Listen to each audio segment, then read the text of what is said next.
All right. Hello, hello. I apologize if the stream just dropped for you. I hit the wrong button. You'd think after this many years of streaming I'd have it down, but apparently I still don't. Um, Anyways, hi. We are back on House and Fata Morgana tonight. I am very excited because things are going crazy and I'm loving every second. Um, for those of you who are new, I'm Kels. You're going to hear me a lot on this stream. So I really don't have anything else to say. Let's do our recap and then just jump in. All right. So Mel's hopes were dashed by Nellie's health failing again, and Morgana's blood only ever temporarily patched it up, disillusioning him about Morgana's miracles. Yukimasa barged into Mel's house and made him lure out Morgana for her blood on the Lord's orders, promising his fair share of blood, and Mel refused until he threatened Nellie. The whole time, Mel felt guilty about selling her out and tossed her arm in a lake, then denied all culpability and begged Nellie for forgiveness. And I was thinking about this as I was, like just randomly thinking about it since our last stream. Girl lost her arm for no reason because Mel just threw it in the lake. So I feel so bad for Morgana. The more we learn, it's like, yeah, everyone actually. I'm having problems being mad at her for hating humanity. I don't know about anyone else. All right, so the rest of Mel's funds were drained by his efforts to find a mundane cure for Nellie, and Yukimasa forced him to join in on the Saint's blood business on the threat of death. Nellie forgave him, but we still called him out until he agreed to help free Morgana. Nellie still accepted him as her brother and apologized for making him be her prince. Giselle reflected on how she was a passive observer with the occasional harsh word in the other dwarves as the hot maid, but we reassured her that she's making up for it now. Mel was confused by how much sympathy we had for him and Nellie and assumed that we must have lived a blessed life to afford such kindness in our hearts. Giselle briefly worried about the implications of time travel on our final fate together and wished that we get the happy ending that we deserve after this. Our next plan is to address the nun, but we still don't know how to get to Jacopo. We couldn't go to sleep, but we want Giselle's voice to stay with us and want her to live a full life too.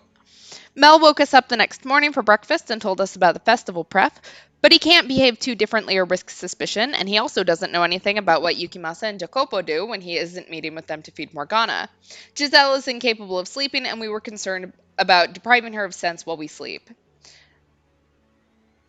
Yeah, I will agree. Yeah, Morgana lost her arm because Yukimasa is a dick and Mel has an understandable reaction to it. But in the grand scheme of things, Morgana literally lost her arm for no reason because it didn't even end up getting used. So, all right. Let's go ahead and inspect our memories and see if I can't figure out. Okay, it's this save, I think.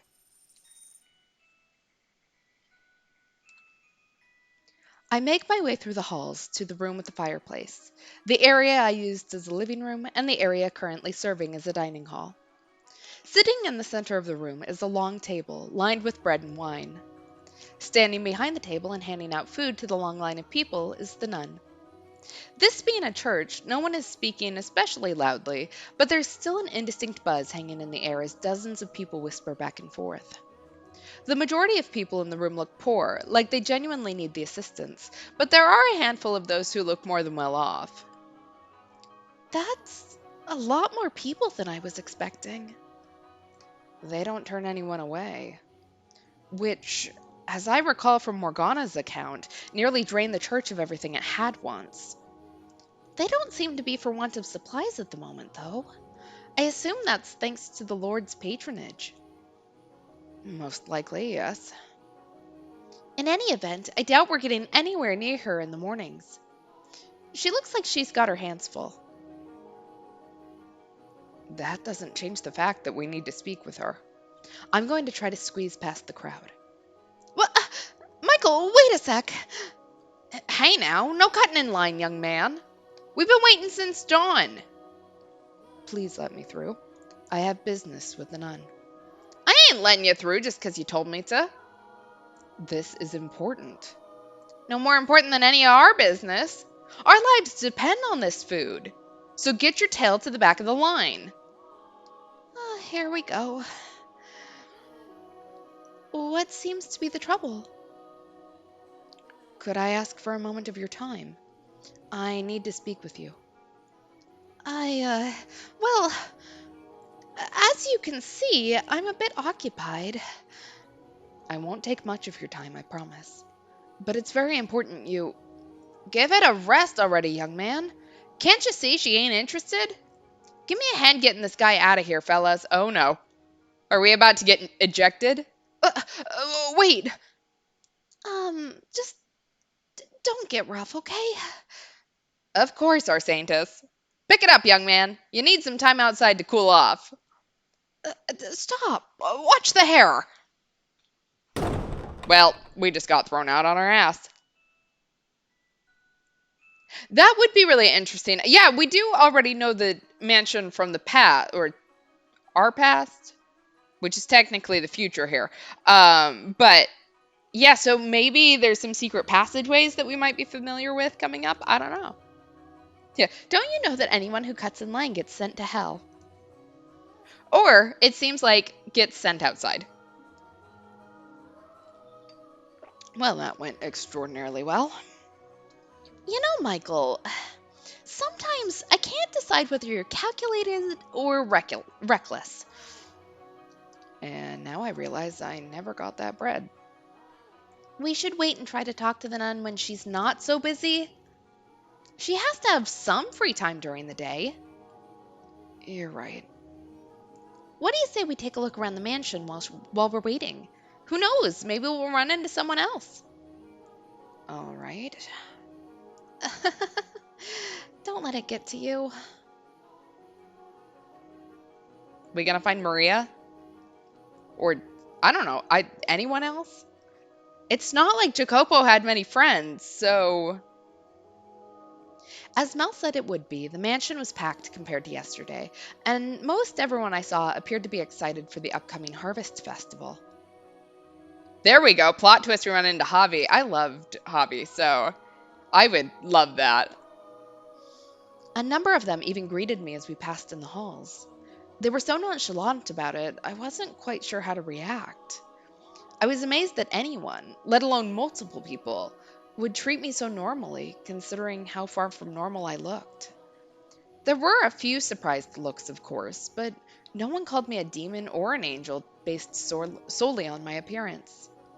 Perhaps they were just used to seeing people of all different colors around the city, so they had an easier time accepting the way I looked.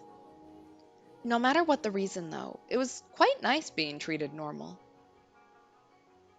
Apparently, this is the era we needed to be born into.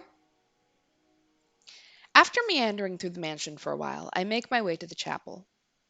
Despite knowing I have no way into the tower, part of me still wants to be near it. So I head around to the back of the podium, where the stained glass window towers over me.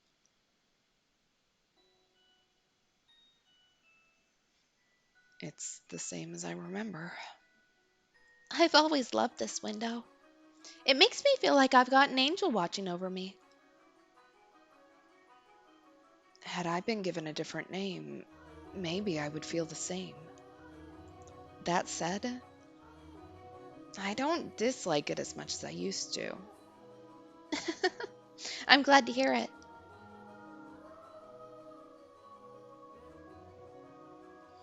Off to the side, at the very back of the room, is the door leading up to the observation tower. It's chained shut, though that's no surprise. The lock is the same one I saw back in the mansion. But the chains are just regular chains. They're not glowing with that awful black light. They're simply dull and gray. If only I had an axe, then we could just chop the door right down. Giselle, you would need a physical body for that first, but I get the point. I don't think an axe would help. If it were wood, maybe, but this is metal and rather heavy at that. You never know. Hit it enough and anything will break eventually. We'd be in chains ourselves long before we made it through this door. What are you doing there? Uh, uh, oh! Oh, hi! Well, I don't know what to do right now. I'd like to run. There we go. Giselle just doing that bit from The Shining. Here's Hot Maid. I love that book. The movie's good too, but the book, excellent.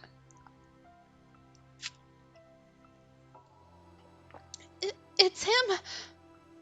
I was under the impression you and the Lord were only around mornings and nights. Why would we say this to this man we have supposedly never met? And why would you know that? I, Oops. Who are you? He's getting suspicious, Michael. I'll take care of it. I'm I'm a friend of Mel's. A friend of his? Does that surprise you? Never once have I seen a friend of his before. He has plenty of friends, I'm sure. No one has had an opportunity to pay him a visit, that's all. Never mind the boy's social dealings. Was he the one who told you my schedule? That I work for the Lord? I've got to be careful about what I say here, or he's going to start getting suspicious of Mel. Yeah, as tempting as it is to snitch on Mel, we really shouldn't.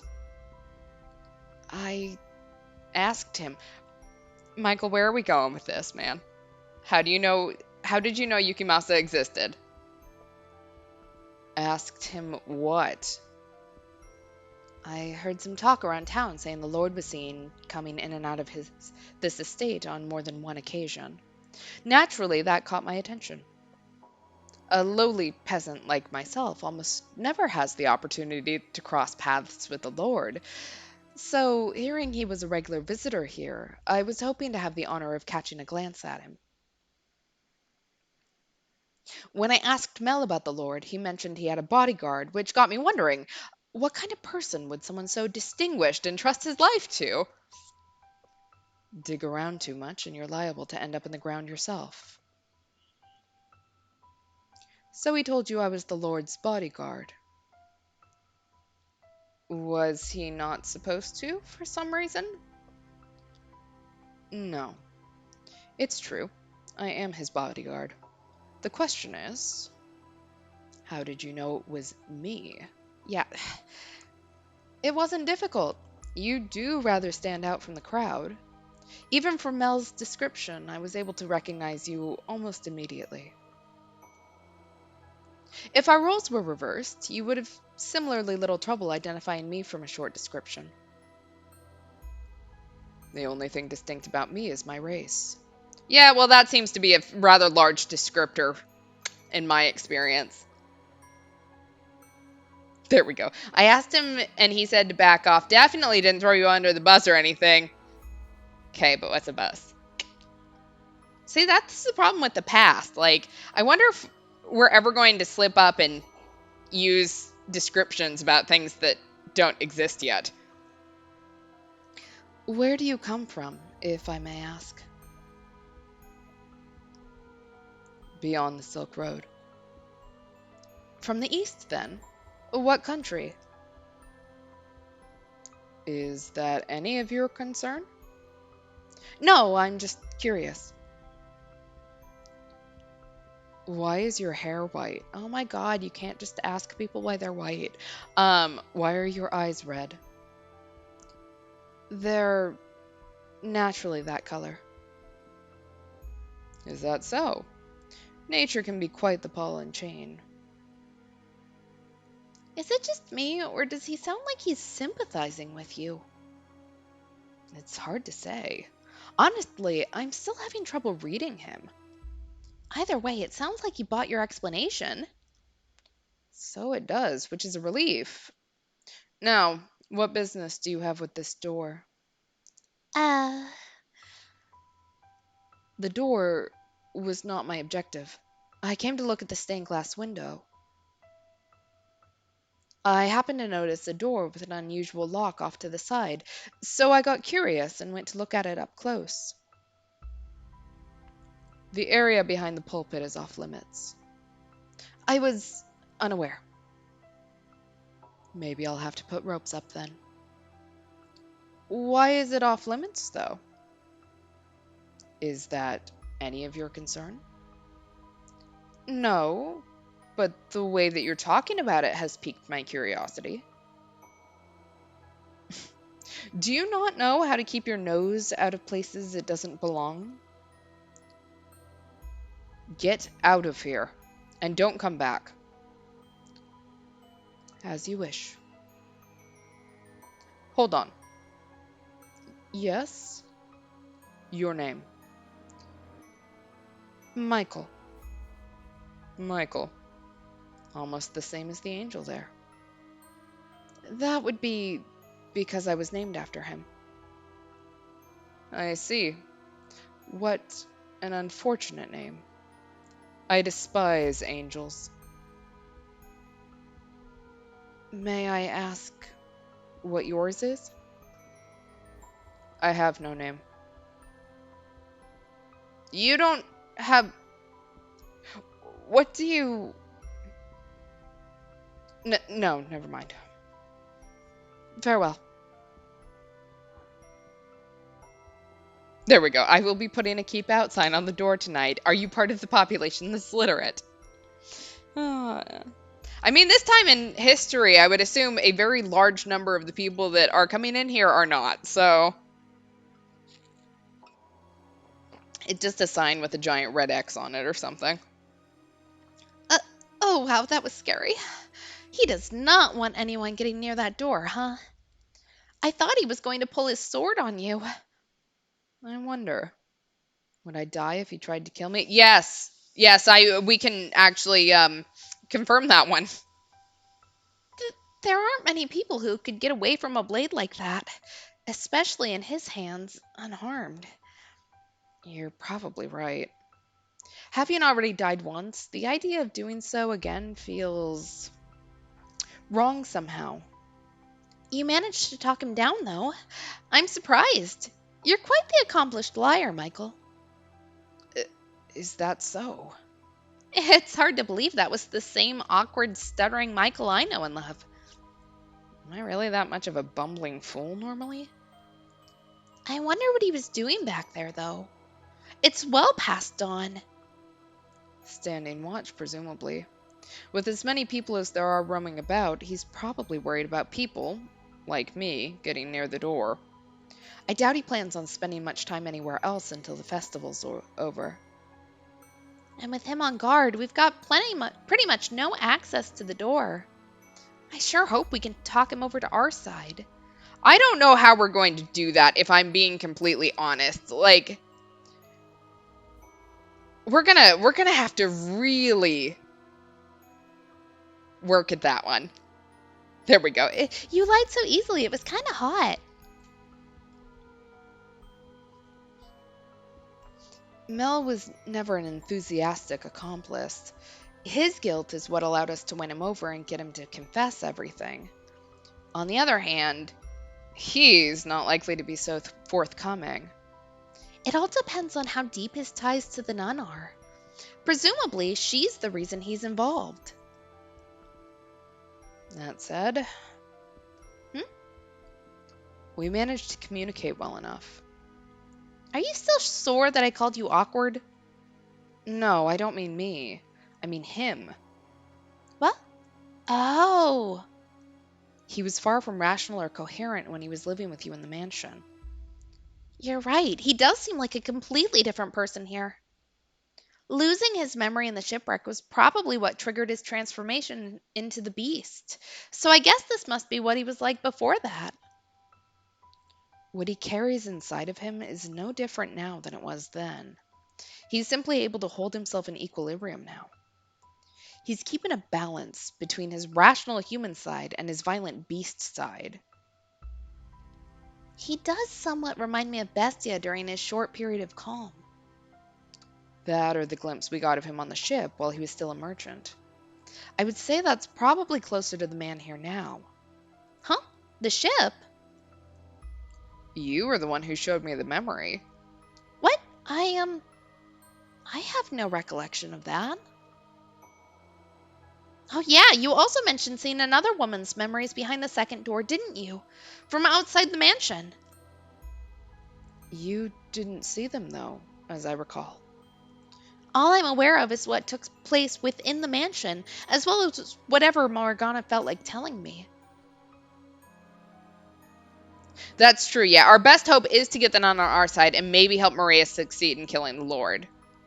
Look, if we can help Maria in her crimes, I will be so happy. But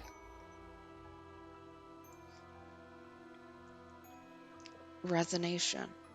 what? Nothing. Morgana mentioned something about me resonating.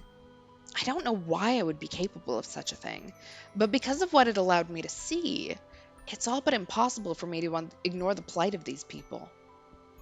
Anyway, the point is, however rational he may appear, we mustn't forget that that's not the whole picture. He is as much a killer in this life as he was in his next. He's a man of many faces.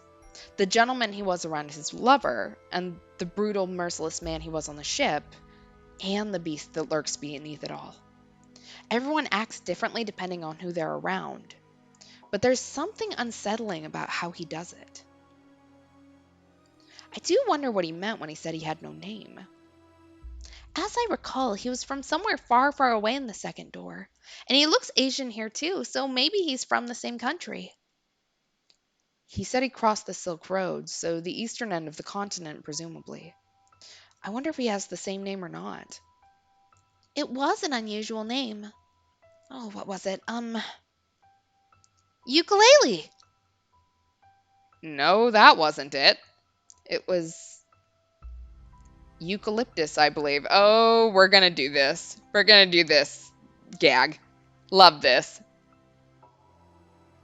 I get the feeling we're both wrong and that I'm farther off than her. It's not the kind of name we're used to hearing or saying. Hopefully we'll be able to get it out of him. Hopefully. But for the time being, we should go looking for the nun. I imagine she doesn't have her hands quite as full by now. Probably not. To the courtyard we go then. There we go. We should spook him by calling him those names. Wow, the crowd just keeps on growing. Are they all helping with the decoration? It would seem so. Preparation for the festival is in full force. I found the nun. She's over there. She's got a bunch of people around her, though. What should we do? I'll force my way through. How about plan B this time? Michael! Uh, mm. Are you all right, Michael? You went down pretty hard. Oh, you're such a weakling, dearest Michael. I don't weigh that much. Not enough to knock you over jumping on your back. It's not necessarily that the gag is bad. It's just one of my least favorite gags is someone who doesn't necessarily have the most common name.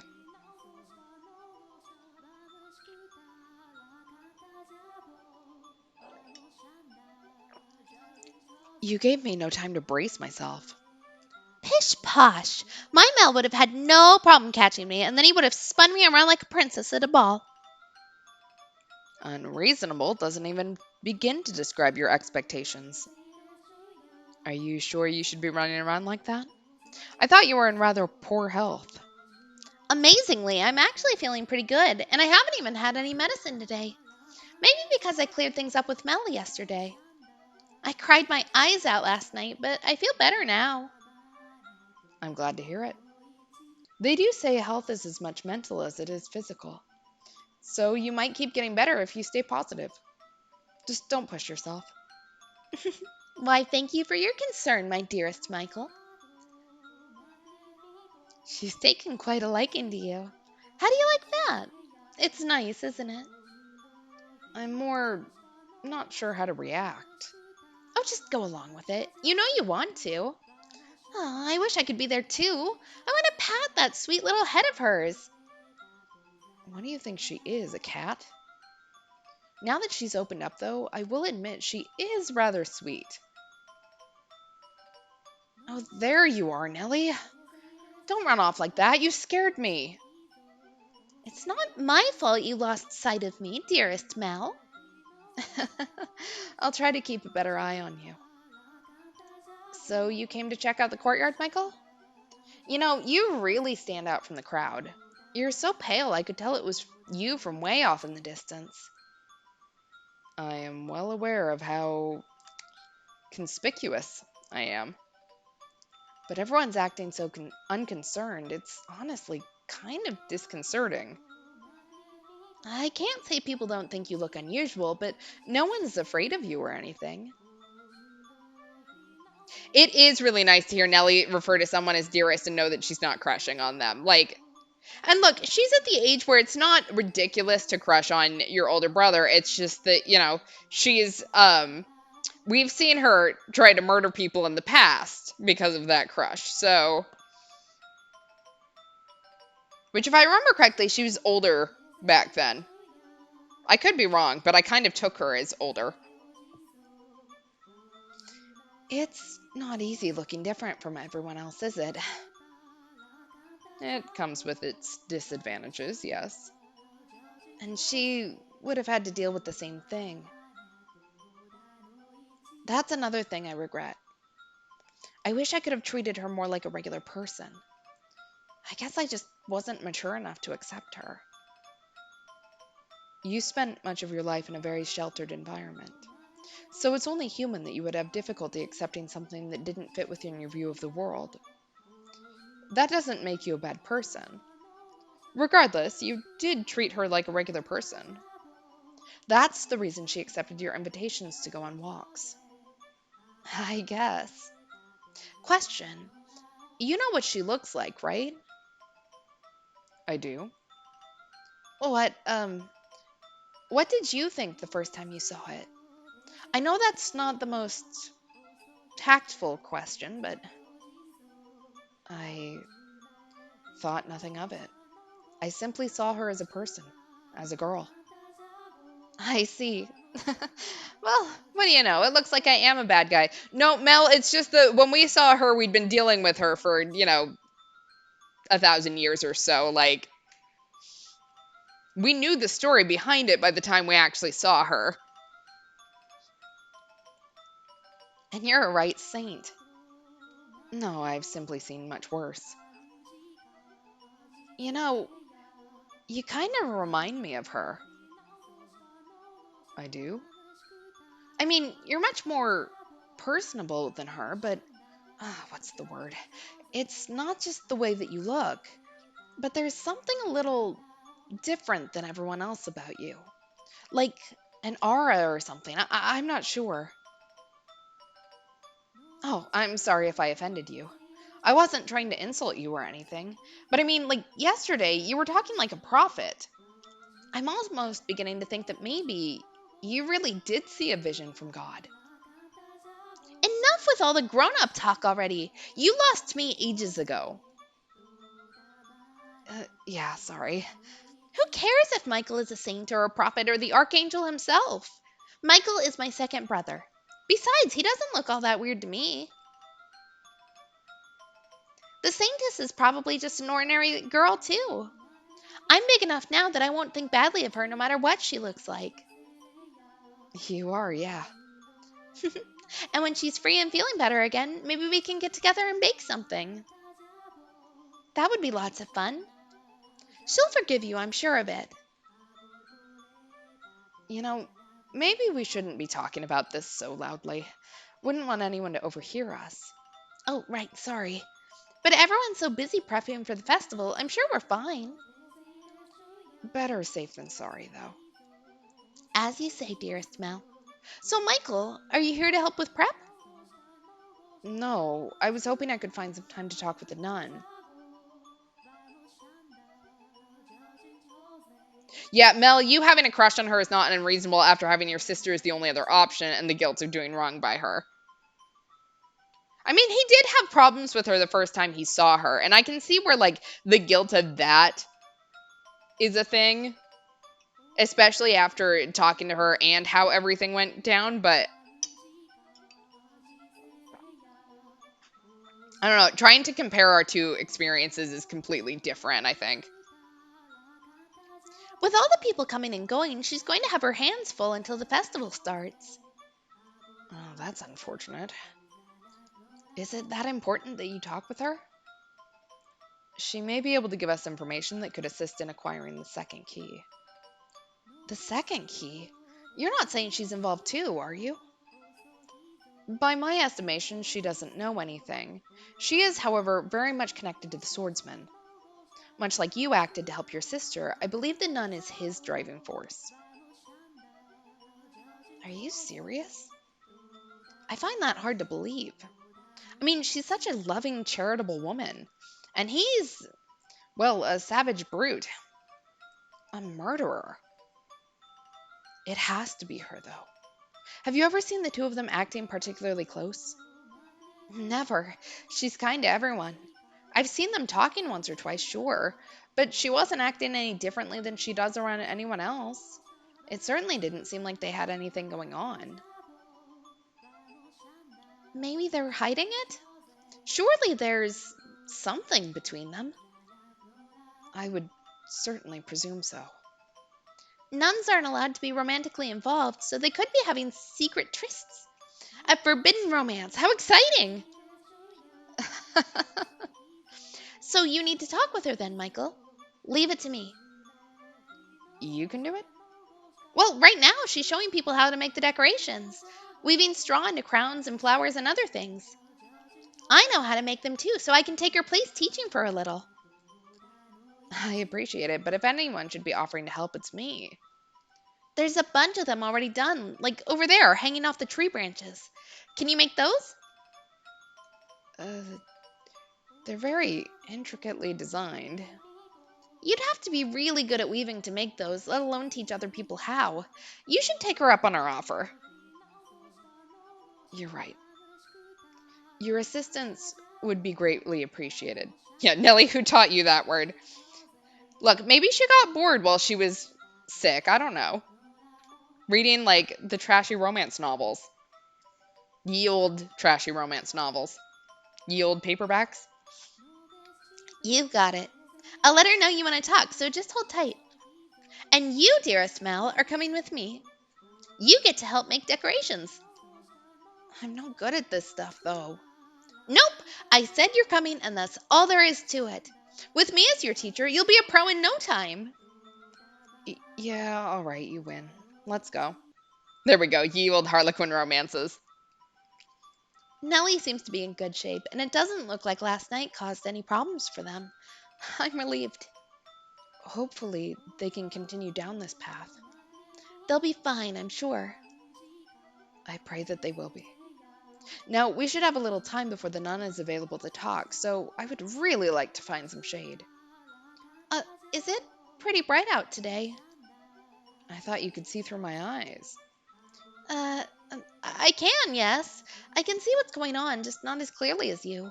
Not enough to tell how strong the sun is, for example. I see. Are you all right? I'm fine. I say, but the backs of my eyes are starting to hurt. 2 days now with hardly a cloud in sight. Yeah, that's what I'm wondering, if Giselle's senses are fading. Here's my concern, is that, like we've talked about, maybe we're not going to be able to free Morgana and we're somehow causing it. My other concern is that somehow if we free Morgana, that none of this will have ever happened, and so will fade. Right? Because if Morgana goes away, then she's not in the tower, which means that we never make the deal with her. And, like, yes, I suppose Giselle could be there, but I don't know if we would throw her out. And even so, like, thinking about the final thing, we couldn't make a deal with her to keep Giselle safe. Yeah, we're going to Marty McFly ourselves. Like, that's my biggest concern at the moment. What are we about to do to ourselves? We're about to change the entire future. Ah, there you are. I hope I didn't keep you waiting too long. No, no worries. I apologize for pulling you away from your duties at such a busy time. After that little surprise this morning, I figured you must really have something you want to say. I do. Something very important. And if possible, I would like to discuss it with you somewhere more private. Let me guess. You're going to propose to me? Uh, Now, you should know better than that. I am a servant of God the Father. He is the only companion I'm permitted to have. no, no, no, no. I just want to. I know, I'm kidding. I just wanted to tease you a bit. I can't be away for very long, though, all right? I will do my best to keep it short. Okay, let's head inside and find a room then. After you. Yeah, exactly. Wouldn't mind cucking Yukimasa, but that's not going to end well. Look, I loved Pauline, so, I don't want to do it in front of Giselle is my biggest thing. I don't know about you. May I ask you something, Giselle? What? Yes, what is it? Is there something about me that makes people want to tease me? No. No, not at all. What would ever give you that idea? If you say so. There we go, unless Giselle's into it and wants to watch through our eyes. We could make it into a whole thing. All right, you have my undivided attention. Make yourself comfortable and speak whenever you're ready. I am here to help those in need. My ears are at your service. The good, the bad, the ugly. Tell me anything and everything. You're a nun. You should probably be a little more particular with your conversation topics. Hmm? What's wrong? Nothing. I actually want to talk about you rather than myself. About me. You, or the people you associate with, I suppose. Are you acquaintances with that Asian swordsman? The Lord's bodyguard. I mean, I know of him, but I can't say I know terribly much about him. What? I was under the impression you were quite intimate with him. Did someone tell you we were? No, that was just the feeling I had. Remember, I am a nun. Whatever you think you saw, you were probably imagining.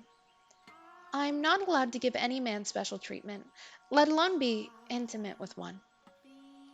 There's something between you two, though.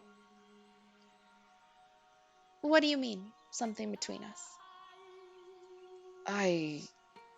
Maybe you should try telling her what we know about him here. His primary motivation is to keep her church running, after all. Is he not here to keep this church, your church, in operation? Is he. What? Did he tell you he was? He did.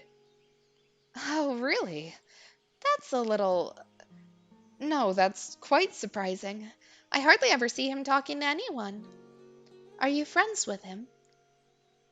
Perhaps acquaintances would be a better word. I was wondering if we were going to claim yes, friendship, and then die because of that. There we go. With Giselle, the cuckoldry is a kink, but with Yukimasa, it's emasculating. We have different intentions on both of these. Well, he seems to be a nice enough fellow. Are you really not close with him at all? Nope. So if he told you he was trying to protect this church, it would have to be out of a sense of gratitude, nothing more. Gratitude for. A while back, he was in a pretty bad place in life, and I gave him some food. This was when I wasn't all the way out here, but at a church in the city. There were other nuns there too, as I recall. Right. We also served as an orphanage, so it was us and a ton of children. I've since fallen out of touch with them, though. But as servants of God, it is our responsibility to offer assistance to those in need, which is exactly what I did for him. No special treatment. I just did the right thing. So, whatever you think you saw between us, there's nothing there. You're you're Pauline though, aren't you? No, my name is Marie. Marie? Marie like Maria? Marie? Yeah, what if we tell her we're Yukimasa secret lover? What would she do? How can that be? How can she not be her? Marie? That sounds like a lot like a name we heard behind the third door. But I don't think they're the same person. I concur. There's no guarantee everyone's name has to be the same. Mel's and Nellie's were, which just made us think they all would be. That's true. And on the subject of assumptions, it's possible her connection to the swordsman is also a flawed one. Because again, all we have to go on is Mel and Nellie. Although, in Morgana's story, I'm pretty sure he said something about the lines of doing what he did to keep her church running. Was he not referring to this woman? I should get down to the courtyard then. Nellie won't be able to handle everything on her own. It would be great if you could help with the preparations too. 1 second. Hmm? There's absolutely nothing going on between you. Why can't you just accept the answer I've given you? I don't like being so blunt, but you're really overstepping your bounds. I said there's nothing, and there's nothing. What do I say? If she leaves now, it won't be easy getting another chance to talk to her. Will I be able to get him to tell me his story without having her on my side, though? Will I be able to get his key?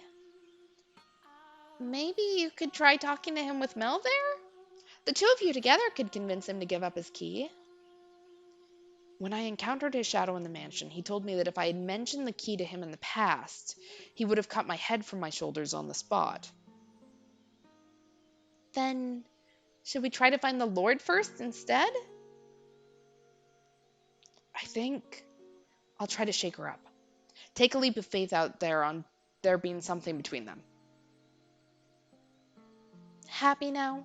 I should really get going. Hold on, just one last thing. Yes? Would it be possible for you to grant me access to the observation tower? The tower? Why? Because the Lord and his bodyguard are keeping someone imprisoned at the top of it. Oh shit. I knew we were going to shake her up. I didn't realize we were going to shake her up this bad. What? They've locked up a girl with miracle blood. It's not very appropriate to joke about things like that. I'm not joking. The medicine you're handing out, that's real human blood. What proof do you have? I have someone else who can corroborate my story. And what proof do you have that they're telling the truth? When you hear what he has to say, you'll know. But the greatest proof is his key. Sorry, but there's no way I can believe someone's being imprisoned here. Your claims are an affront not only to the good people who give their time, money, and hard work for the church, but to God himself. Open the door and you can see for yourself. I can't. I don't have the keys. And does that not seem the slightest bit unusual to you? Does it not make you think that they might be hiding something? No, because I know what's being kept in the tower. You know? The observation tower is the Lord's personal property. He stores his money and valuables there because a church is less likely to be broken into than his manor. Girl, what? What? You.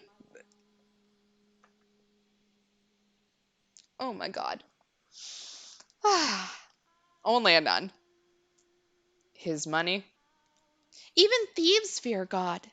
So you can understand why he would want to keep his property here. Does that actually make sense, though? If he's so afraid of thieves, surely he can afford to hire guards. He doesn't like keeping guards around. Why not? Haven't you heard? There have been several failed assassination attempts. The Lord is not a bad man. He can just be rather aggressive in his work, which has a tendency to make a man enemies, some of whom want to see him dead. And keeping his wealth at hand only increases that risk. Now, are you satisfied? Insist all you like, but he's not keeping money in the tower. He's got a. Are you after the Lord's wealth? Is that what this is about? What? Again, I don't like being so blunt, but who do you think I'm more likely to believe? The Lord who has been supporting me in this church, or you who showed up out of nowhere demanding me to open the door? I'm telling the truth. There's a dying girl in that tower. I'm sorry, and I don't want to do this, but if you keep this up, I'm going to have to call the guards. I really must be going now. The swordsman. He helped imprison the girl in the tower, so he could get the money necessary to keep your church up and running. With your help, we could stop this. Take some time to cool off. Would it have killed her to be a little more open minded? I really hope she considers the possibility we're telling the truth, even just a little bit. Is she so defensive because she trusts the Lord that much? Or is it her trust in the swordsman? Or maybe it's simply because she doesn't trust me. I think I'll head back to the courtyard. I need some time to consider our next move. That's a good idea. And there might be something Mel and Nellie can do to help too. Perhaps. Yeah, that one didn't go so well. I kind of thought we'd get further with Pauline than we were going to, but then again, we don't even know if she's actually Pauline. So, yeah, what if Marie's trying to kill the Lord here too and thinks we're getting in the way? Oh, that would be interesting. So, like, if it's Marie, what if Marie is the one that's poisoning the water or doing whatever it is that is going to kill off everyone? I don't know. I'm just throwing random shit out here now. Um, we're on conspiracy theory to conspiracy theory at this point. With the nun denying any involvement with the swordsman and him being so inscrutable, I find myself at a complete loss as to how to go about crossing the wall standing in the way of getting the truth out of him. My mind brings me back to the events of the second door, the most savage of the three tragedies. The things he did then were undeniably inhuman, which makes me wonder if his perspective on these events would have any influence on Morgana's perception of him. If at all, a positive influence seems the less likely. Was he man or was he beast? If nothing else, he wanted to be human in the beginning. What was it that he truly desired? If he hadn't been under Morgana's curse, would he have wanted to be the same killer he was?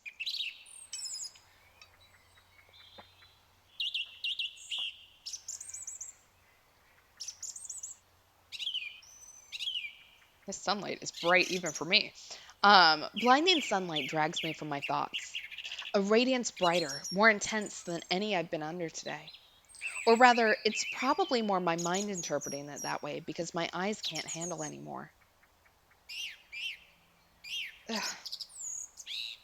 In a matter of moments, all I can see is white. Michael, are are you all right? I feel a sharp pain, like someone's yanking at the back of my eyes. I'm fine. I just need some shade. Giselle's voice fades away. Uh-oh. Ugh. From somewhere, I think I can hear her calling my name, but instead of sound, all that reaches me is more pain. Then the world starts tilting towards me. Well, No, not the world. It's me who's falling.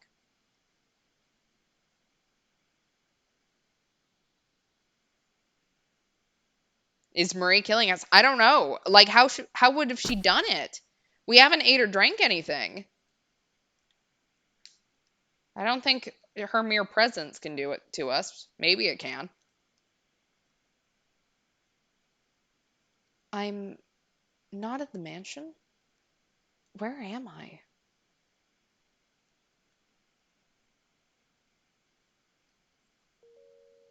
You're awake. Morgana, what are you doing here? Does my appearance disturb you? That is to be expected, I suppose. I am hardly what you would call attractive, after all. Morgana, How do you know my name? how do I know your name? I came to save you. Where is this? Aren't you in the... Huh? What just happened? I tried to say observation tower, and my voice completely disappeared. Where is this? I'm not sure how you couldn't know. This is the witch's cottage by the lake. Are we time traveling? I found you unconscious outside my door, so I presumed you came here in search of my herbal medication. Unconscious? Outside her door? Yes, the nobodies. They stole our... They stole the word. Uh, your arm. What? This is before she lost her arm. Does that mean I've traveled even farther into the past? Or could this be... You must get yourself far away from this place, Morgana. Better yet, escape to another country entirely. Where did that come from? I have no means of survival if I leave. In that case, beware of two men who will come to visit you. You must not open the door for them. What do you mean? They're a haired boy and a...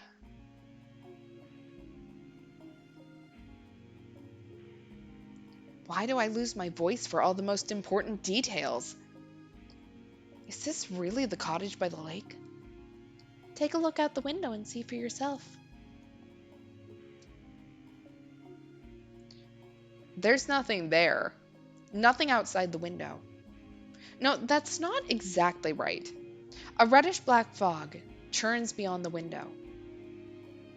A pretty lake, is it not? Not that I have any place talking about beauty. Now I understand. This isn't the real world.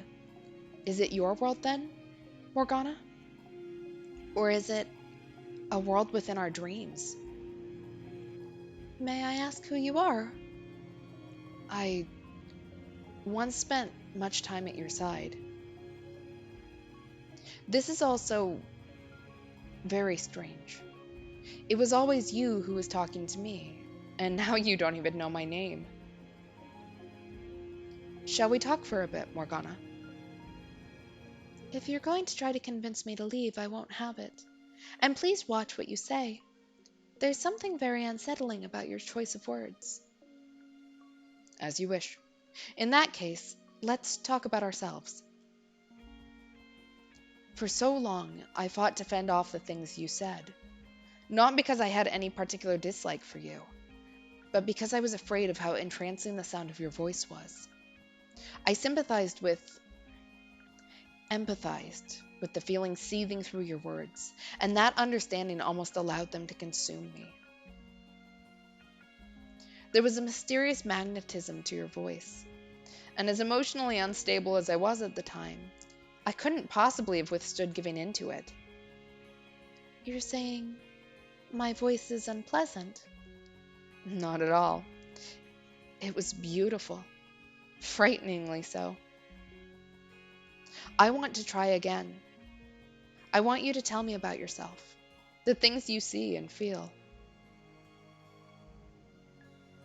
I will not be telling you or anyone else about myself. Because They would have to be inhuman to empathize with you. In that case, we can start with me instead. Honestly, I don't want to talk about myself either, because it makes me feel pitiful, worthless. It's a story I would rather pretend never happened.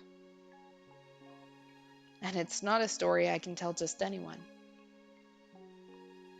but you can tell me? Indeed. I was born into this world female. What? From a young age, being a girl felt somehow wrong, and as I grew older, my body developed like a boy's. Not entirely, though. My body is incomplete. I'm missing one thing every man is supposed to have. I'm just missing one man. It's fine. I just skipped a couple words. The change drove my mother to madness, and she hid me away, for I was unfit to be in the presence of others. That was when I was 14 years old, and that marked the end of any semblance of normalcy in my life. Morgana, you once told me that our fates were decided before birth, both yours and mine alike. I spent my whole life rejecting that notion, insisting I was a normal person, fighting to prove I was indeed male. But now that it's all over, I think you were right. My fate was always set in stone. And perhaps, if I had stopped trying to fight it, if I had shut up and accepted it, I could have lived a longer life. I could have not left Giselle behind. Do you regret your choice?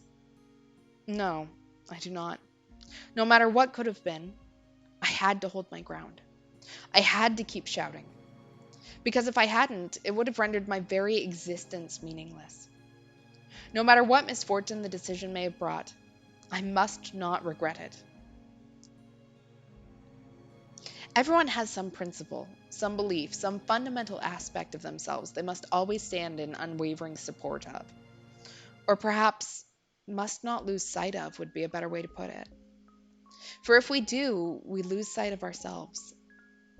For most people, these beliefs have probably been internalized so deeply they aren't even aware that they hold them.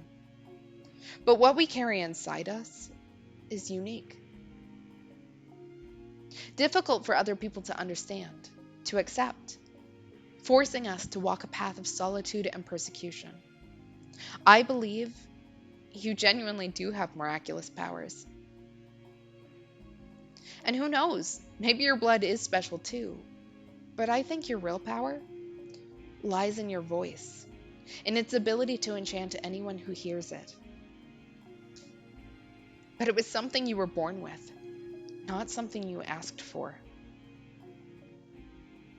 Was it not? I I am a saint and the daughter of God. That is the lot I was given, and that is the path I must walk. If I stray from that path or stop walking, I will no longer be myself. It would make me worthless. We mustn't lament the solitude we were dealt. Maybe not. But I think that if either of us had had someone, even one person who accepted us, it would have caused us to see the world in a much different light. I know you had people like that, who treated you like a regular girl. But they're gone now.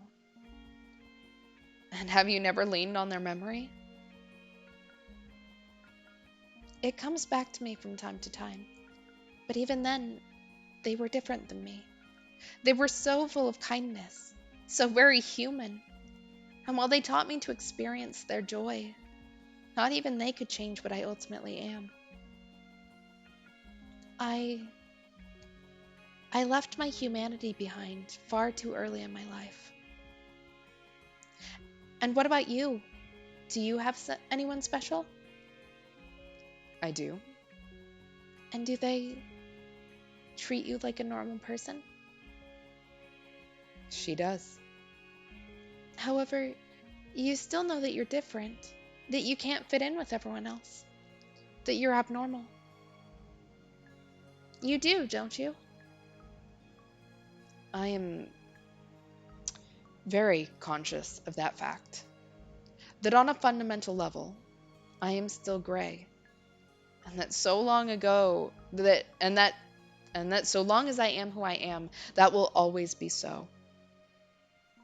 Nevertheless, her acceptance allowed me to step onto the path she walked. A path wide enough for even me, despite my abnormality. You are, I expect, only half right about that. You're a man capable of making compromises, with a spirit strong enough to try to walk the path of humanity while still being an outsider to it. I I could never do that. Someone could be standing there, some ordinary but incredibly kind and accepting person, holding their hand out for me, and I don't think I could take it, because I know that if I do, it will only bring more pain. So if I am to take anyone's hand, it must be someone inhuman, someone fundamentally abnormal, and not just mentally or emotionally, but on a deeper level, intrinsically different. Morgana. Maybe you, maybe you could do it. Maybe you could understand even the tiniest bit of my fate. You could do that, couldn't you? Then do it. Understand me. Empathize with me. Take some of the weight off my back. Morgana. I have every intention of doing anything I can. But you have to understand, I'm not from this time, Morgana. I cannot promise you I will be around much longer. So instead, take as much time as you need to find someone who will accept you. And with them, slowly bring yourself back onto the path of humanity. It will not be easy, I know. Constant fear at the looks people give you, dreading the things they think and feel about you, terrified by the thought they might abandon you at any moment, the ever present anxiety about whether you're able to fit in with them. But I know you can do it. I know you can bring yourself back to a place you can love, like what you had 4 years ago. You really are.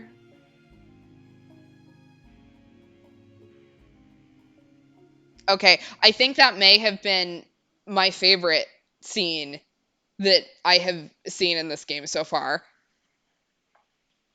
Michael, you may think talking to my past self can change something, but you're sorely mistaken.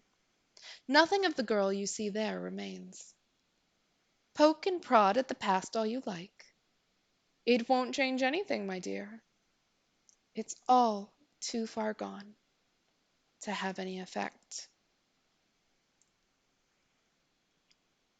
I know, like, I didn't want to stop to read chat at all because I was just absorbed. I want them to have, like, so much more conversation. It was so good. Michael! Michael!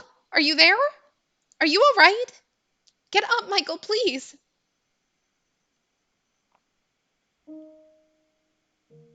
Oh, thank goodness. You're awake. Did I pass out? Ah, you're awake. Are you okay? Did you hit your head? Nellie. You gave everyone big scare, dearest Michael. All of a sudden, you were just on the ground. Were you feeling unwell? No, I just have a natural sensitivity to sunlight. I apologize for any concern I caused you. Sorry for worrying you too, Giselle. And for that rather shameful display. No need to apologize. Like you said, you're sensitive to sunlight. I'm just glad you're all right, Michael. If anything, I should be the one apologizing for putting so much pressure on you. I had no idea it was so bright out.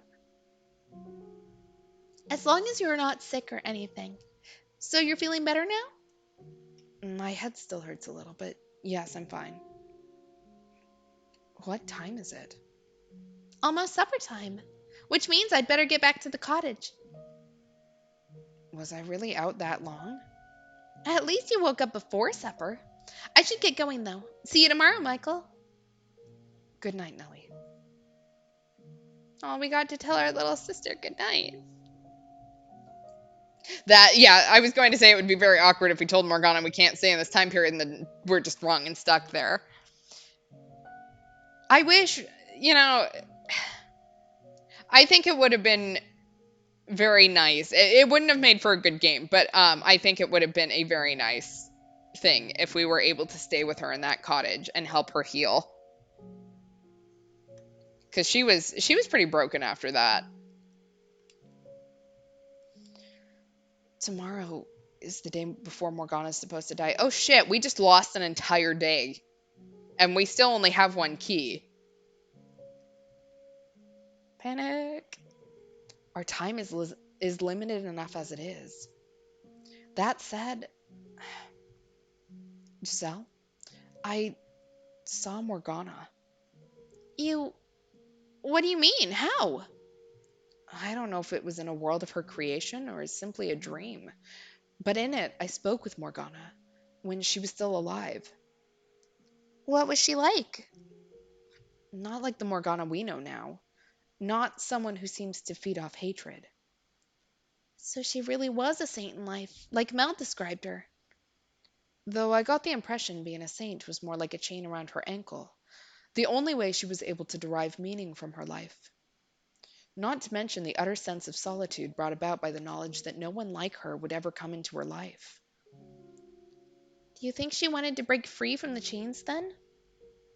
Even if she were able to, she would never be able to return to anything resembling normal, much like I will never have a normal body. Although, Oh, you're awake. That's good. what, you came to check up on me? Don't act so surprised. I'm plenty capable of showing concern for others. That said, No, that's actually not why I'm here. Hmm? He looks pale. I I know you're not feeling well, but if you're up to it, would you mind joining me for supper? I don't know why you would make such a big deal about asking me to. He's the one asking. I think he's getting suspicious. I see. I apologize for not handling my encounter with him better. Don't be. If he was sure I was playing him, I wouldn't be here. So don't blame yourself. Though, I would still appreciate it if you came. Absolutely. Turning him down would only give him more reason to be suspicious. True enough. I'll do my best not to let anything slip. You try and do the same, all right? Of course. Well, let's get going then. Could the nun have told him what I said to her? Whatever this is about, we don't want to keep him waiting. Be on your guard. I will. Yeah, this is undoubtedly not going to be a pleasant little dinner party, is all I have to say.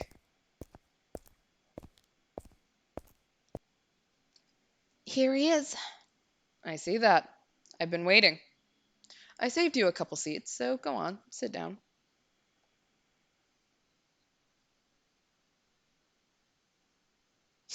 Just imagine that, no, Mr. Bond, I expect you to dine, scene with Yukimasa. I mean, yeah, that's kind of where we're going with this, it feels like. Well, this is unbearable. What's the matter, Mel? You've hardly touched your food. Lost your appetite? I've never been a very big eater. No. Then why don't you give the rest to your friend here? Have we ate anything since we reincarnate? I don't know what we did. I assume it's not reincarnation because we went into the past, but regenerated? It's a bit bland, but it's passable. Wouldn't you say? This pressure is nothing if not overwhelming. How does he expect anyone to eat with the air so tense? And Mel refuses to even look at him. Considering he's the reason Mel's involved in this at all, I can understand not wanting to make eye contact. Or even be in the same room. Are you not going to eat either? Don't worry, there's no poison in it. Okay, the thought never even crossed my mind. It has now, but, Why would you think that I would be concerned about my meal being poisoned? It was only a joke. I don't see the Lord anywhere. He's gone back to his manor. I thought you were his bodyguard. He's a lord. He has more than one guard. Yeah, I mean, the thought crossed my mind. I assume our collective minds because we know what Yukimasa is like, but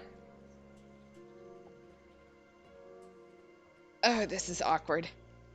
Why why did you invite us to supper? Is there any reason I shouldn't have? There are plenty, Such as, like, I imagine anyone would feel a bit overwhelmed dining with the Lord's personal bodyguard. like that. In fact, I'm surprised you two knew each other at all, let alone were on good enough terms to share supper together. You haven't told this man anything, have you, Mel? Nothing. All I told him was that you were the Lord's bodyguard. I see. You want to know what kind of terms we're on? What? We're accomplices. Okay, where are we going here? I don't know that I want him to continue talking because the more that we learn, at least from him, the more that he knows that we know, the less likely I feel like we're going to leave this alive. Can we not? Huh? Such a shame this was how your reunion had to turn out. You finally get to see him again, only to learn he's a criminal. Wait, what are you. What crimes might you be referring to? Take a guess. What sort of atrocities do you think we're committing? What is he doing? Why would he tell you that? He wants to gauge my reaction, I assume. I have to choose my words carefully. I can't say too much, but I won't get anywhere saying nothing either. How should I handle this? I have no idea. All I'm asking you to do is guess. Just say the first thing that comes to mind. You're putting me on the spot, telling me my friend is a criminal and then asking me to guess his crime. Did you honestly think you would get any sort of answer out of me? You make a fair point. Then allow me to change the question. If you found out a friend of yours was a criminal, would you still be able to be their friend? That question make you uncomfortable too? Consider it a sort of sideshow to liven up our meal. Don't take it too seriously. It would depend on if they feel guilty about what they've done, and if they have any intention of making penance for their crimes. And Mel, well, he's someone who would be ashamed of any wrongdoing he might or might not have participated in. I see. What about you? If you had done something you knew to be wrong, would you be ashamed? Would you make penance? Maybe. Maybe not. You have one hell of a friend here, Mel. Michael. That was your name, wasn't it? Do you have any other friends? I don't have many, no.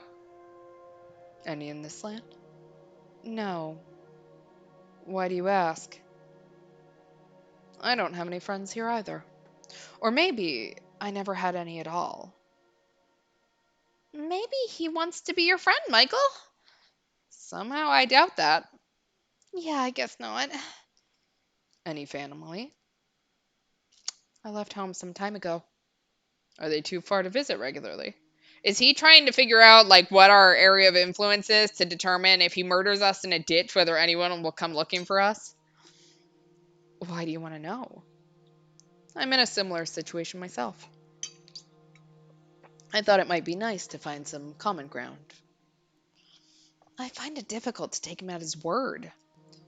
So you made the long journey all the way out here so you could see him? That I did. This is just a small detour in his travels. That's what you told me, isn't it? That's right.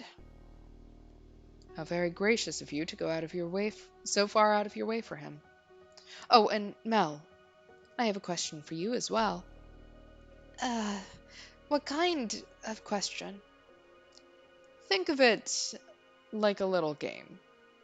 You're standing on the edge of a cliff. On your left is your sister, and on your right, him. They're both about to fall. You can only save one of them. Whose hand do you grab? I don't like this game. Surely this isn't the first time you've heard the scenario proposed. It's not real, it's just hypothetical. Don't take it so seriously. Come on, it's just a game. You know that, right? I. I. You don't need to answer. As he said, I'm only here to see him. When I heard there was going to be a festival, I requested permission to remain until then. If that displeases you for any reason, I apologize. But hypothetical or not, a question like that makes it uncomfortable for everyone involved. Or are you trying to make him feel cornered? Not at all. It was merely a question. I never meant to make him feel uncomfortable. My apologies. Now, I suppose I should take my leave, as it seems my presence makes it hard to enjoy the food. Relax, I'm not staying here tonight. I won't get in the way of your reunion anymore. You said you would be here until the Harvest Festival? They're supposed to be putting on quite the impressive event. Look forward to it. May I ask you one thing before you go? Hmm? What do you think of the nun? Are you very close to her? I'm not close to anyone.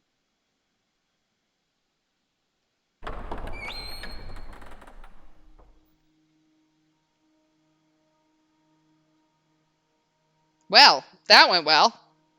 So, yeah, thank you. I was hoping to handle it better than that, but I just can't seem to keep it together around him. I'm really sorry. I can hardly blame you. Thanks. There's something really unsettling about him. I can't say I disagree. What was the deal with that question, anyway? The cliff one?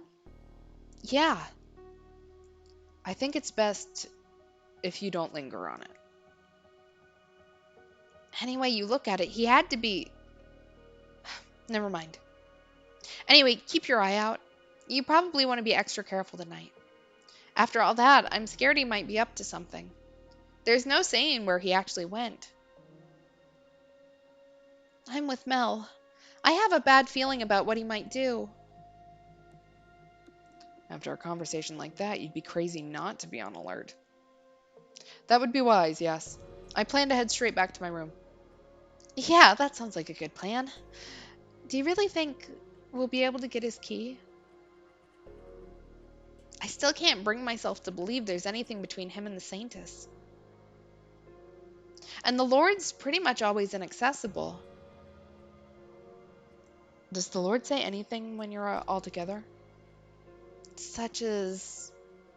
Anything at all. Something to give me some idea of what kind of person he is. Sorry, I've got nothing. I usually keep my mouth shut when I'm with them, and they hardly talk to each other either. I see. Sorry. I'm pretty sure you've already heard this, but the Lord's an incredibly suspicious man. I'm not sure he's capable of trusting anyone at all. So it's not really a situation where I can go up and ask him about his personal life. After several failed assassination attempts, among other things, he's just grown to be suspicious of everyone around him. If someone's walking up to him and even thinks they might try something, that's all it takes for him to have them beheaded. Oh, lovely. As a person, his reputation's awful, but he has done a ton to improve the city's economy. So the merchants and artisans think he's all right. And out of curiosity, what is the Lord's name? Huh? Oh, you don't know that either? His name is Jean-François Barnier.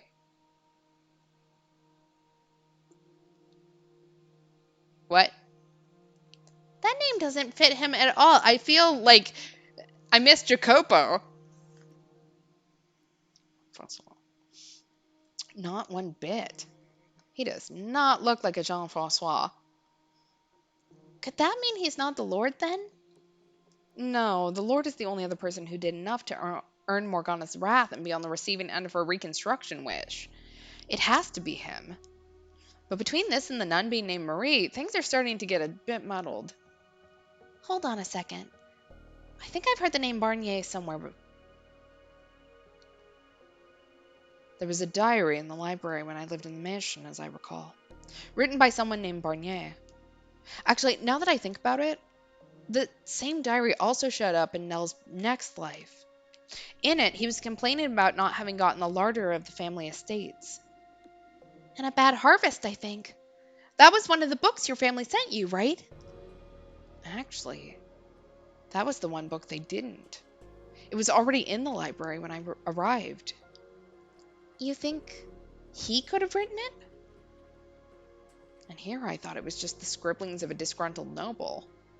If the book really is that old, I'm amazed it was in such good condition for so long. We can't be more than 100 years behind our own time, so it's not inconceivable it would still be in good shape then. But Mel came back many hundreds of years after that. It's almost like it was frozen in time. You know, I think time actually may have been stopped during the times the mansion wasn't present in the living world. I kept it clean, yes, but one person going around dusting wouldn't be enough to keep it from falling into disrepair over hundreds of years. Just what on earth is that mansion? Is it also a part of Morgana's miracle? Ooh, what's the matter? You've just been standing there staring off into space. Oh, sorry, I got lost in thought. You seem to do that a lot, just go off into your own world. I swear, you've got to be more absent-minded than me. That's not important, though, I guess. Anyway, so I've been trying to think of ways I can help, but sorry, I haven't been able to come up with anything. It's fine. I'm simply glad to have you on my side. Sure. Well, I should get back to my room. If you have any good ideas, let me know. I will. I should head back too.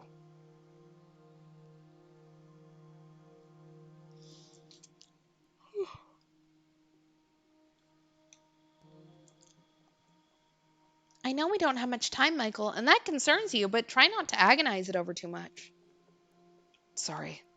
After how well yesterday went, it just feels like we've come to a screeching halt. Honestly, I'm having trouble processing everything. How about for now we just focus on the immediate issues? I suppose. To start with, we're going to want to talk to the nun again tomorrow. We might have an easier time of it if we brought Mel or Nellie along. She'd probably be more inclined to believe us about the observation tower if it came from them. That might work. Though it presents another potential problem. What if she doesn't believe them? It could put the two of them at risk. And there's also the chance she's not involved with the swordsman at all, as she claims, in which case convincing her doesn't get us any closer to getting the truth out of him. Maybe it would be better to approach it from the Lord's. Well, we're gonna die. It was nice knowing everyone. Did you hear that? It came from over by the window. Maybe it's a cat. I'll go check.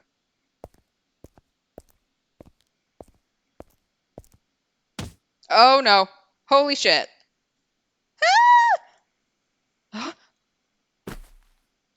Damn it, there's someone in there. I, I, it's, it's a ghost. There's a ghost out there. Get away from the window. Hurry, you don't want it to possess you. Calm down. Your scream startled me far more than anything. How am I supposed to calm down? We have to go find Mel and get another room. We can't stay in this one any longer. No way. I don't think it was a ghost. In fact, I'm going after them. What? No, you can't be serious. Michael! And this is how we die. I'm pretty sure they went this way. Let's go back to the mansion. You're chasing a ghost. You're out of your mind. You know, now that I think about it, she's essentially a ghost of herself, afraid of another ghost. I think I saw movement in the bushes over there. Is this the one? This looks more like Maria. You found me. Uh, Ah, Is that who I think it is? Be a good boy and pretend you never saw me. Got it? I'm off. Hold on. Go after her. Stop, please. I want to talk to you. You stop. Why are you chasing me? For the record, I wasn't breaking in for nefarious reasons, so you don't need to take me into the guards. I'm not going to report you. All I want to do is talk. I've got nothing to say to you. Well, I do, so please stop. What's your deal anyway? You some kind of creep? No. How the hell's a man chasing a woman down a dark road not a creep? She does have a point. The optics on this one are not great. As if you look any less suspicious. Screw off and stop chasing me, damn it. Then stop running. Is someone there? Huh? Perfect. Help, please, I'm being chased by a strange man. What are you... He's going to do terrible things to me. Oh, no. Well, I don't know how we're getting out of this one. If we don't spend the night in jail, it's a miracle. Is this as bad as it looks? It's worse. What is going on here? Wait a minute. Don't do anything rash. I can explain. I'm completely innocent. Maria? Well, then. Things are suddenly looking better for us. So it would seem. What are you doing here, Maria? Wait, are you? Is that you, Pauline? Huh? What? They know each other? And she called her. Uh, So I was right. That is your name. that is my earthly name. It is not who I am now. I'm. I am Marie. I no longer go by that name. Marie? That's your name? That's a fucking laugh. You joking? I'm not. And that outfit? You become a nun or something? That part of the gag? That's why you call yourself Marie, huh? Name suits you a hell of a lot better than me. The Virgin Mary's namesake grows up to be a whore, while sweet little Pauline grows up to be a genuine Virgin Mary. What do you say? Want to take my earthly name and I'll take yours? You don't have to be so crude. This seems like it could go south very quickly. That reminds me, I heard there was a saintess or whatever at the church here. That you? A saintess, huh? That's just what people call me. I don't actually consider myself a saint. Pure as ever, I see. If it were me, I'd let 'em put me up on that pedestal, bask in their worship for a while, then swipe all the tithes and get the hell out. You're unbelievable, Maria. Oh, I'm just kidding. Don't take what I say so seriously. What did you come here for, Maria? That's what whores do. We come and go. We're anywhere and everywhere, and then we're gone. You do realize this is a church, right? I know, I know. Sacred ground, no place for a dirty old prostitute like me. I'm going to hell, yada yada. I didn't say that. I would prefer you refrain from working on church property. I was on my way out, in fact. But then that white haired dude came after me. I do believe you tried to break into my room first. What? You keep your mouth shut. You tried to break in? What for? What's it matter what for? I'm a whore. Maybe someone hired me. Or maybe I came to pillage the tithe box. Was it the Lord? Is that who you came to see? Huh? Why would you assume the Lord of all people? There are plenty of other men in need of my services. I thought there might be something between you two. There's nothing between us. Everyone's denying their connections to each other. So, since you're here, Maria, do you want to stop by my place for a bit? So you can grill me about what I'm here for? No. I will admit I'm curious, but if you don't want to talk about it, I won't try and force you. We just haven't seen each other in so long. I'm sure we have plenty to catch up on. Come on, surely you can stay for tea at least. They don't call you the saintess for nothing, huh? You'll even invite a whore into your house for friendly chit-chat. The house that she shares with an 8-year-old. I wish you'd stop calling me that. You're an old friend who I haven't seen in years. It's only natural to want to catch up, is it not? They're old friends? Not sure that exactly applies to us, you know. But sure, why not? Though, to tell you the truth, I have no idea what the hell we'd even talk about, so I'll agree to come on one condition. White hair here comes with. Who, me? You can't let this opportunity go. Now that we know the nun is Pauline, we might be able to get more out of her. That's fair, but still. I'm not sure how comfortable I am bringing a man into the house with only girls. And I'm not sure how comfortable I am going. What's the big deal? You afraid he might turn feral? No, he ain't that kind of guy. You've got nothing to worry about. You seem to trust me quite a bit for someone you just met. Not so much trust, more like the air you give off. Air? You don't look like you've got the balls to do it. Well, literally, we don't. What did you just say? Damn it. That stings worse than she has any way of knowing. Don't let it get to you. There's nothing you could do about that.